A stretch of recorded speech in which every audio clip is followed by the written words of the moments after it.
Friends, welcome to Sai Murugan channel. సింపుల్గా tasty అయిన దేవుడికి నైవేద్యంగా పెట్టడానికి అశోక్ హల్వా ఎలా చేయాలని చెప్తామా. ఆన్ చేసి కడాయి పెట్టుకుని ఒక గ్లాసు పెసరపప్పు వేసి దూరగా వేసేసుకోవాలి. పెసరపప్పు వేగిన వాసన వచ్చేంత వరకు దూరగా వేగాలి. పెసరపప్పు వేగినాయి.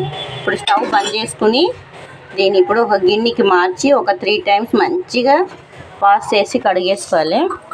ఇప్పుడు పెసరపప్పుని కుక్కర్కి వేసుకున్నాం. ఇప్పుడు దీంట్లో ఒక గ్లాసు పెసరపప్పుకు 3 గ్లాసు వాటరు పోసి ఒక 4-5 విజిల్ మంచిగా మెత్తగా కావాలి. పప్పు కనిపించకూడదు. పెసరపప్పు మెత్తగా ఉడికిపోయినాయి. ఇప్పుడు స్టవ్ ఆన్ చేసి కడాయి పెట్టి 2-3 టీ స్పూన్ నెయ్యి పోసుకున్నా. నెయ్యి కాగినాయి. కొన్ని జీడిపప్పులు వేసి వేగించి తీసేసుకుంటాం.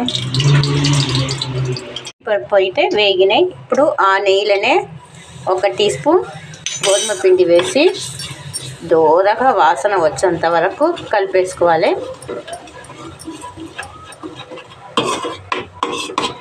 మొత్తం ఈ నెయ్యిలోనే మనం వేసిన గోధుమ పిండి మొత్తం ఉడకాలి.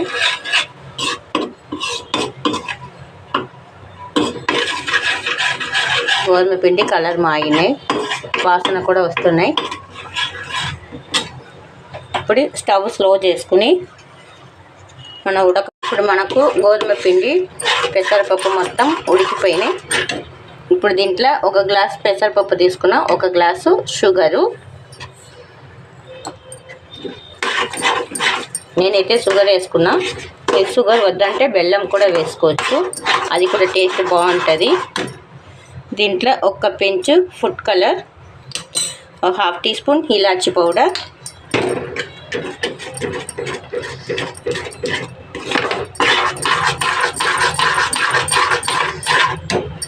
మనకు సూపర్గా రెడీ అయిపోయినాయి మనకు అశోక్ హల్వా. ఇప్పుడు పైన జీడిపప్పు, లాస్ట్గా ఇంకొక టీ స్పూన్ నెయ్యి.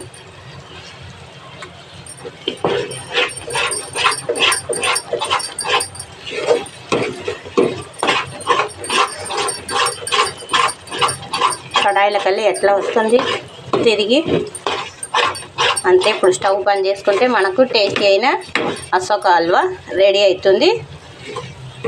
ఇలానే మీరు కూడా తయారు చేయండి. ఎట్లా వచ్చింది బాగా రెడీ అయిపోయినాయి. ఇవాళ శివరాత్రి కదా, మా ఇంట్లో ఈవినింగ్ శివుడుకు ఈ నైవేద్యం. మీరు కూడా సింపుల్గా చేసి రెడీ చేసి పెట్టండి. నెక్స్ట్ ఒక వీడియో చూద్దాం. బాయ్.